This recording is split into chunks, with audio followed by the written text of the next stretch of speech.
Well, let's bring in a great friend of the show, political journalist John Fund. John, welcome. Inflation in the US accelerated in March for the third straight month, keeping prices painfully high for millions of Americans. But don't worry, here's the left denying it as usual. I anticipate inflation will continue the remarkable progress that it's made. We have seen over the past several months is that inflation is down. He was terrible for the economy. Thank goodness Joe Biden got into office. It's currently sitting at 3.5%, the inflation rate. How much do you think the economy will determine the election later this year? For many voters, it is not only an important issue, it is the most important issue. Look, someone who wants to buy a house. The housing affordability in the United States right now is lower than it has been since the 1980s, which was the last great inflation. Interest rates are up. They've only gone down just a little bit. And everything else that's associated with a house, whether it's maintenance, whether it's property insurance, whether it's home repairs, has gone up dramatically. Let's say you want to buy a car. Cars are much more expensive now. They're much more expensive now because Biden's environmental regulations have increased the price of cars. Inflation has added to the price of cars. And then we haven't even gotten to groceries. Eggs up 30%, gasoline up 30% since Biden took office. Americans may be seeing less inflation than a couple of years ago, but their memories are fixed on all the ground they lost since Biden took office. Of course, and it's all good and well for the inflation rate to be lower now than it was a few years ago, but when inflation starts going up again, you've got to ask the question about how you get to that point. I mean, here in Australia, I always talk about there are three issues that matter to people: cost of living, cost of living, cost of living. And I think that's pretty certain around the rest of the Western world. Now, I spoke about this earlier in the show. Biden has claimed he's unsure whether he has the power to use executive action to turn away migrants, to potentially close the southern border. I detailed how he hasn't had so much regard for the Supreme Court, particularly when it came to things like student loans that he wanted to erase. We know what Donald Trump did with executive actions to close the southern border. How can it be true that he couldn't also have powers to do something about migration? Because Biden doesn't listen to the Constitution. He listens to the left-wing pressure groups that are telling him, we're going to be very upset if you take on a policy that people will say you're borrowing from bad orange man, Donald Trump. And I have to tell you, Biden was knocked down by the Supreme Court on student loans, as you referenced earlier. And what did he say? Well, I'll try a different approach. I'll salami slice it. I'll take one group of students and forgive their loans and see if that works. Well, you can't have it both ways. You can't say the Supreme Court doesn't have any say in this, and at the same time claim that the Supreme Court is going to be the all-high arbiter of everything that you agree with. So it's picking and choosing, but that's not how our system is supposed to work.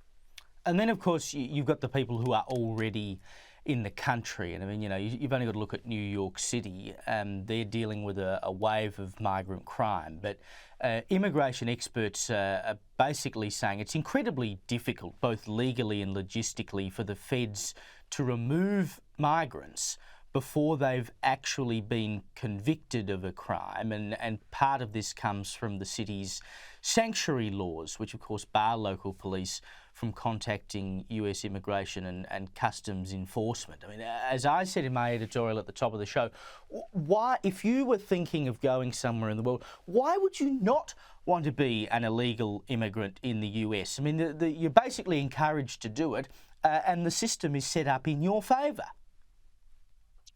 Well, it's very sad because we have over 1 million people who have been waiting patiently in line to either renew their green cards, permits to live in the United States, or to get new ones. They, of course, have paid hundreds of dollars in legal fees and are still not getting due process. People who walk across the border, they're taking advantage of these laws that many of these cities passed 20, 30 years ago, declaring themselves sanctuary cities, basically moral breastbeating, that they were good people. Well, now that the migrants are landing on their doorstep and costing them tremendous amounts of money and also disruption on the streets and crime, they, of course, won't change their sanctuary laws. They're just calling on the federal government to send more money. It's a classic example of how badly governed American cities are. Rather than fix the problem, they continue to keep the political correctness that they so dearly love. And the victims, of course, are often the minorities, the legal minorities who live in the states. To this point, John, have a look at what a legal migrant said to the former Republican presidential primary candidate Vivek Ramaswamy. Okay, what's your name? Fabio, I'm Colombian. Listen, Oh, you listen are? to me. I'm Colombian. I'm legal. I'm citizen. Good, good, thank you. Over- Saying that people come to this country illegally. But let me tell you something. Americans are so naive, they don't understand. They took over the crime in Colombia, Peru, Argentina, Venezuela. They're real criminals. They don't Literally, they're understand just it. exporting the criminals to this They country. don't understand it. Yeah, well, I understand it. Americans are so naive, they don't get it. Yeah, well, we're going to make sure that They will destroy America. So naive, he says, and I don't think he's wrong.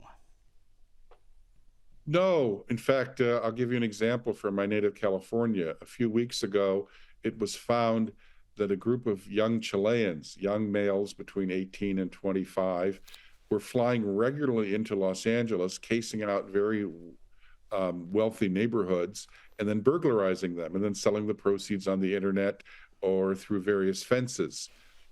They were calling it shopping tourism. They would come to the United States, shop around, steal whatever they wanted, and then fly back to Chile and plan their next excursion back to the United States. That's not what our country is supposed to be about. We want immigrants. We want legal immigrants. What we don't want is the disrespect of the entire world, which doesn't believe we're a real country because we no longer have real borders. Just very quickly, John, Donald Trump's request to delay his hush money criminal trial was denied on Wednesday, which is the third time this week his lawyers' attempts to delay the trial have failed. It's set for April 15, which of course is in just a few days. Do we expect that that will be the case? It'll go ahead then? Yes, this was the first indictment and it will be the first trial. It's the weakest trial. Even liberal legal commentators have noted that this is a novel approach, breaking every former precedent of law. That doesn't mean much, though, with a New York jury, unless there's a surprising holdout juror who leads to a hung jury. People would generally believe that Donald Trump will be convicted. But the charges are so strained and so far away from what I think are more serious charges, like the obstruction of justice and concealing classified documents. I don't think it will have a major political effect on the Trump campaign. One thing I think is for certain is it was probably the worst hush money paid of all time. John Fund, thank you for your time.